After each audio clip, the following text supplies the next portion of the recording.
My husband demanded an open marriage, so I played along, and I found 2 boyfriends. I fell out of love and got divorced. Here's how I rebuilt my life from there. My husband, Leo, 34M, and I, 30F, have been together for 7 years, married for 4 of them. We don't have any kids, and we don't intend to. 2 years ago, Leo asked me for an open marriage. I was devastated at the time. I couldn't understand why he didn't just want me. I couldn't even comprehend the idea of sharing him either. He gave me the same song and dance a lot of men give their spouses. Swore up and down that he loved me, I just wasn't fulfilling his needs, he needed more than what I could give. It was just to spice up our life, it was just sleeping with others, etc. etc. I did ask if there was someone else. He said no. To this day, I'm still not sure if I believed him. But at the time, I was angry and hurt and said no. He pestered me to change my mind for a week before giving me an ultimatum: open marriage or divorce. I chose the open marriage. I just couldn't bear the thought of him leaving me at the time. We have rules: we can't bring any partners home, we have to get tested for STDs every 3 months, 1 weekend out of the month must be left free for us time. Any money we spend with our partners must come from our personal accounts. I didn't partake in the open marriage myself for the first 3 months. Leo obviously did right away. He seemed to be gone or out late almost all the time, but he always acted so happy and loving towards me while I felt like I was dying inside. It killed me to think he was sleeping with other women, and I felt so lonely and unattractive and not good enough. I told my sister, Katie, 26F, and a few close friends everything. Katie told me to just play his game and be part of the open marriage too. If he can sleep around, so could I. I honestly didn't have much confidence in myself at the time. I've never considered myself conventionally pretty. I was afraid this would just humiliate me further. Katie's and my best friend Jesse, 30F, set up my online dating profiles for me. I got so many matches that it was overwhelming. When I told Leo, he was surprised but told me to do whatever I thought was best. Jesse helped me choose my first date, and I actually had a great time. He didn't pressure me for anything and took me out for drinks and dinner. We did have sleep together eventually, but it was all just casual, and we didn't see each other after a couple of months of casual dating. That first guy really made me feel more confident in myself. So I kept going on dates with men. A lot of them wanted to treat me, so I didn't have to spend much of my own money. Not only that, but some of the men have given me the best bedtime I've ever had in my life. It's been amazing. I am currently seeing 2 different men, alongside Leo. One, Mark, 38M, is more of a steady boyfriend I've been with for about 6 months, and the other, Steven, 25M, is very casual, mostly just hanging out and sleeping together. They know about my open marriage, other relationships, and are fine with it. My husband has not been so lucky. In the beginning, he definitely was. He was always out and about and didn't seem to care even when I started dating too. But now he just complains a lot and hasn't been going out much. He whines about how he's usually the one spending money. A lot of the women he tries to be with want an emotional connection before sleeping with him. He often wants to be with younger women, but they want younger men. He's also been upset that I go out with random guys so often while he's at home alone all the time. He hasn't asked to close the marriage yet, but I feel like he will soon. He keeps saying he misses us and wants to spend more time together. He tried to initiate sleeping together a lot more too. He wants to go on dates and go on vacations and all that stuff more and more, and he gets upset when I tell him I can't because I've already scheduled to do stuff with my partners, mostly Mark. Honestly, I don't think I love Leo anymore. I care about him, but I just don't love him. I'm not saying I love Mark or Steven, but I honestly feel closer to Mark nowadays than I do to Leo. Mark makes me feel comfortable and safe, and I love spending time with him more than my own husband. Steven is funny and sweet. Katie and Jesse have been wanting me to divorce for a year now, but I was afraid of hurting him and thought I still loved him. But I think my love for him died when he asked for this open marriage in the first place. Seeing him get angry about it now just because he's not benefiting from it is also a turnoff for me too. But I don't know if divorce is the best option. I still care about him, and I still don't want to hurt him. Maybe if he finally asked to close the marriage, we could talk about it then. Update 1. Hi everyone. I got so many comments and messages on my last post that I was a bit overwhelmed. Especially when a lot of you kept saying the same thing. Divorce, divorce, divorce. But the thing is, I think a part of me does still love my husband. I know in my last post that I didn't think I loved him anymore, but I can't just forget about the things that I do love. I love when he sings in the shower. I love when he laughs so hard, he snorts. I love when he kisses my forehead when I've had a bad day. I love when he holds my hand when we watch television together. Leo has done a lot of bad things, but he really that bad people think. Maybe that was my fault. But even if I do still love him, I'm not in love with him anymore. I don't think I have been for a while. I care about him. A part of me does still love him, but you all were right, I should have just divorced him when he gave me that ultimatum in the first place. This past Saturday, we had the big talk. I initiated it, but he didn't seem too surprised. I just told him that I noticed he didn't seem to like me going out with Mark or Steven and asked if there was a problem. He said there was. But he didn't ask me to close the marriage. He just asked me if I still loved him. I said something like, not like I used to. He broke down crying, which made me cry. I guess he had known for a while that I wasn't in love anymore, but he had hoped he could win me back if he funneled all of his energy into me. I was honest and told him that during those first 3 months of our open marriage, I think my love for him died, and I just couldn't get it back. I did tell him that I still cared about him and that I did love him, but it's not the same as it was. He asked if I loved Mark or Steven, and I said no. I like being with them, and I care about them a lot, but I can't say I'm in love with either of them. I also finally asked him why he wanted the open marriage in the first place. A lot of you in the comments said he already had someone lined up, and you were right. He had someone at work he was interested in, and she wanted him too. The open marriage was just to get permission.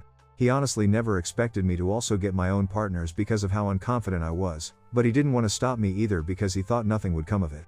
He didn't really like me seeing other men, but he knew it wouldn't have been fair to tell me no when I gave him permission first.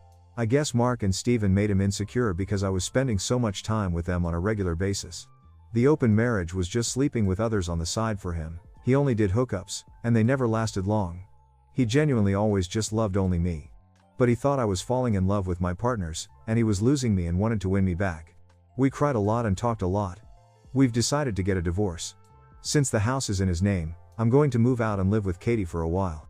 He told me I didn't have to, and I could stay until the divorce was finalized, but I just can't. It's too hard to even look at him sometimes. I don't know how I feel, to be honest. I thought I would be relieved or sad, but I'm just tired. I wish I could have been like you all wanted me to be, clapping back or being sarcastic and snarky or rubbing it in his face, but I don't feel like I've won anything. I just feel lost. Update 2. Hey, it's been a while. It feels like both a lot and nothing has happened. I still have a lot of feelings, but I'm also just really tired. Leo and I are still in the middle of our divorce. It's been as amicable as a divorce can be. Since we mutually agreed to it and we had a prenup, it's been pretty easy splitting everything else 50-50ths. My lawyer says I should be divorced by the end of the year. Leo is insistent on giving me alimony, but I'm not really interested.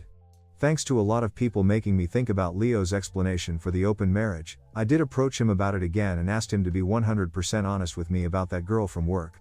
He admitted there was more to it than he admitted. This is what he explained to me, and I have decided to believe him. Even if he's lying, it doesn't really matter anymore since we're getting divorced. I also just have little energy to care about the details at this point. According to him, this is the timeline. He was getting messages from this one user, and they just kept talking back and forth. He mentions my name to the user in a conversation, which he let me read. During his lunch break, his coworker, I'll call her Mary, approaches him and asks if he uses Reddit and asks about his handle. He confirms, and then Mary tells her he's the user he's been talking to. They start talking more and more in real life as friends and eventually start talking through IG. He also showed me these conversations. The conversations were mostly just memes and jokes with occasional flirts, mentioning of kinks. At one point, she says it's too bad he's not single. This is when he decided to demand the open marriage, because Mary was clearly into him and into the same kinks, and she could satisfy him since I was unable to. That's how he basically said it, anyway. Truth be told, we did have some bed difficulties before the open marriage was brought up. I'm very vanilla, and he discovered his kinks after we were married. I tried them all for him, but I just couldn't get into it, and he didn't like seeing me struggle, so he didn't try to bring them into the bedroom again after it was obvious I didn't like it. So we did have compatibility issues. Maybe we were doomed to fail even without the open marriage ultimatum. Our families, outside of my sister, were shocked when we told everyone we were getting a divorce. They always thought we were so happy and in love. My mom blames me, which I expected, but it still hurts. They don't know about the open marriage, and Leo and I plan to keep it that way. I think he is ashamed to tell them. I am too, if I'm being honest. I really thought Leo was the love of my life. He was my first for almost everything.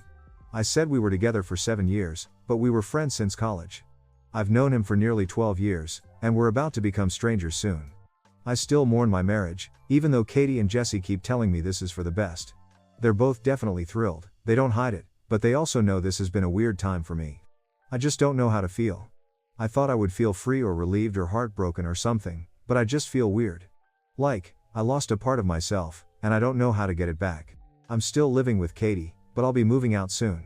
I found a 1-bedroom apartment that's near Jesse, so I won't be completely alone. Mark offered to let me move in with him, but I declined. Honestly, we're kind of on standby. He knows I'm having a hard time processing my feelings about my husband and the end of my marriage. I think he wants us to be official, but I don't know. I really do like Mark, and I don't want to lose him, but I feel like I need to figure myself out first. As for Steven, we ended our relationship at the beginning of August. He got a job offer in another state and took it. Even though it was casual, I did cry a little. Steven is a great guy. Whenever he does decide to settle down into something serious, the woman who gets him will be a lucky one. We've been texting here and there, but it's mostly just sending each other TikToks and polite "hope you're doing well" messages. Some people asked me if I wanted to go back to monogamy, even after experimenting and clearly getting into this poly relationship I had going on. And the answer is yes, I do. Even though Mark and Steven were great and I met plenty of great guys during my open marriage, I don't know if I've really been happy with myself or my choices. I also think I felt guilty a lot too, like I was somehow cheating on Leo, Mark, and Steven even though it was all consensual. Polyamory and open relationships may work for some people, but it's really just not for me. Jesse says I need to get a therapist. I have tried looking, but finding a therapist that's both available and seems like a good fit is a pain. Hopefully I can find one by the time the divorce is settled. I also want to figure out what to do about Mark on my own. I don't want to lead him on and give him false hope. Maybe we should take a break, or maybe I should tell him to just break up with me. He should find his own happiness without worrying about me. Update 3. Hey everyone, hope you all had happy holidays and a good new year. This post is just sort of a rambling update. It was honestly thanks to you internet strangers, on top of Katie and Jesse and my therapist, that I'm doing much better than I had been last year. So, I felt I owed you all a life update. Firstly, it's official. Leo and I are divorced. It was finalized earlier this week. To be honest, when I realized it was finally over, I cried. But it wasn't a sad, mourning cry like I had been doing when I first posted to Reddit. It was mainly out of relief. Relief that it was over and relief that I could actually put everything all behind me. Some of you will be happy to know that I did take the alimony Leo offered. It's honestly not too much, but it'll help me maintain some extra expenses. To be honest, I think he mainly offered to appease his guilt after everything that happened. Whatever his reasons are, they're not my concern anymore. I do have a therapist now. She's wonderful and is helping me work through a lot of untangled childhood trauma that ended up having an effect on my marriage. Honestly, if it wasn't for my mom, I don't think I would have ever agreed to the open marriage in the first place. A lot of people speculated that it was Leo that ruined my self-esteem, but it was always my mother. My therapist is helping me come to understand that my mom is and probably always will be a toxic individual. I'm trying to work on my boundaries and slowly limiting my contact with her. It's hard, but I'm trying. As for Leo, my therapist advised me to close the door on him. He originally wanted us to be friends. Despite the progress I've made, he still has an effect on me. Many of his messages were him trying to persuade me to give him another chance or him promising to be the husband I deserve. My therapist said I needed to be firm with my boundaries, and sometimes the best way to be firm is to draw a hard line. So I asked him not to contact me for a few months while I sorted myself out. So far, he's complied, for the most part. He still follows me on Instagram and we're still FB friends, but he never comments on any of my posts or messages me on my stories. Sometimes he'll like something, but that's the extent of our contact, which I can handle. I have also made sure to keep myself from checking up on him, per the advice of my therapist, because I don't want to obsess over him and the what ifs. Even after everything, I don't hate him. I thought I needed to because everyone else seemed to for what he did. My therapist explained that it's easier to hate someone you don't know than someone you do. Because I have so many wonderful and cherished memories that I can't fully separate from the painful memories he left with me. So I don't hate him. I don't even think him to be a bad person. He's selfish and self-centered, and he hurt me a lot. But he can also be funny and sweet and attentive, and that was why I fell in love with him in the first place. I'm still seeing Mark. I had tried telling him we should break up because of my weird headspace, and I thought he deserved better. But he said he loved me and wanted to wait for me and promised to go at my pace for however long I needed. I want to believe him when he says that, and I love being with him, so I'm cautiously optimistic about it all working out. We still don't live together, and I kind of like it that way for now. I'm learning to become my own person again. Leo had been in my life for so long that I forgot what it was like to just be me and not me and Leo. I even got a dog, which I always wanted but never got one because Leo was allergic. His name is Iro, and, thanks to him, I don't feel lonely. This will probably be my last update. I really just wanted to say thank you all for your kind words and support on all my posts. It really meant a lot to me. So, thank you and have a great new year. Next story. Imagine discovering at 30 that you're adopted, your parents lied, and your entire family story turns upside down. Here's how I found my real family. I found out last night from a 23andMe test that I'm most likely adopted, or my biological dad isn't my dad at the very least. Not enough info on mom's side to be 100% sure. I honestly always had my suspicions, like the lack of pregnancy photos with my mom, who is obsessed with taking photos of everything, and a birth certificate with a different name on it that my brother found of his. When I found out she went on a backpacking trip to Europe when she was supposedly 7 months pregnant with my brother and I was 1 year old, and the pictures of her looked like she wasn't pregnant. This is what caused me to get a test. I got one for my brother, but he backed out at the last minute for certain reasons I won't get into. He says he is over them, though, and is going to get one now. I got the results of the test late last night, and I have a great-grandfather on my dad's side who isn't supposed to be my great-grandfather or supposed to be alive but is actually alive and well. I also have an aunt, a few half-aunts and half-cousins, and a couple of cousins I never knew existed, and I don't recognize any of the names. My dad's family was also all boys, so none of this makes sense. I asked my parents to take a DNA test, and they refused, so I don't know what to do. I honestly don't know what to feel. So far I guess I feel a lot of shock and a good bit of anger. I just want to say that I realize now that my dad could have different bio-parents and not realize it. But that is the only explanation based on the genetics in the 23andMe profile. I am not giving out all the info on why adoption seems likely because it's a lot of details, but both my brother and boyfriend and I heavily suspect it. I am happy for the support I was given, no matter how small it was, in the comments. Thank you. It helped me realize that there are still a few alternative options. I just wanted to edit to say that part of my brother's genetic results came back. He is 25% Italian. We have no Italian in our family, and I am 0% Italian. But that's not even the most damning part. Our maternal haplops are different. I looked it up, and this means that we have different mums. I am going to take an ancestry test to try to find out more about my biological family's history. Thanks to everyone who was kind and helpful. To everyone who says it's NBD, that's what I thought too until it actually happened to me, and now it has actually affected me a lot. Found out I'm adopted at 30. I found out, at 30, through 23andMe, that I was adopted. I confronted my parents, and they admitted, finally, that both my brother and I are actually adopted. They told me my birth story, and apparently both my brother and I were born to teen mums. My mum was connected to me, and it was an open adoption, and she kept in contact for a couple of years, but my brother's mum not so much. After my parents' disclosure of my bio-mum's name, I told my second cousin, and she knew who my bio-mum was. The names and situation ended up completely matching up. I guess my adoption was not a secret at all in their family. My cousin said she would reach out to her to see if she wanted to talk to me at all. But yeah, I'm nervous. I know there is a good chance she won't want to talk, and I will just have to get to know my extended family and accept what it is. But I'm secretly hoping so much that she wants to talk to me. Has anyone been through this before? How did it work out for you? Update: I am adopted. I mostly found out through 23andMe. I first did the test on myself 2 months ago, and it came back with a completely different family line. I was so freaked out because I had honestly been suspicious from the start, so I confronted my parents. Unfortunately, they continued to lie to me. Another red flag is my parents had been completely against me getting the test even to begin with. To settle the matter, I took advice from Off My Chest, see my last post, and my brother did the test right after my results came back. His results came in yesterday, and I saw that we had a different maternal haplotype. This means we are not related by mother. His family tree also did not match mine or my parents. My parents were upset when they found out my brother got the test and wanted me to shut the test down, but I did not want to do that until I at least saw his results first. And I did in fact make sure I was first to see them before he did. When I saw the shocking results, I then paused the account, essentially, until I at least could figure this out with my parents. I confronted my parents again, and they finally told the truth. Long story short, they were infertile, and they adopted me and my brother from teen mums after a failed round of IVF. I won't get into the details, but the story of both my and my brother's adoption honestly explains so much of my life. It's crazy. I found my birth mum immediately because I had already been talking to my cousin, and I said my bio mum's name, and she recognized it immediately. I sent her a message, and it turns out I have so many other half-siblings, just on my mum's side. I have been talking to my half-sister, who is pretty close in age to me as well. They all said they were waiting for this moment their entire life and said so many sweet things, and I literally cried throughout the day. It was so emotional.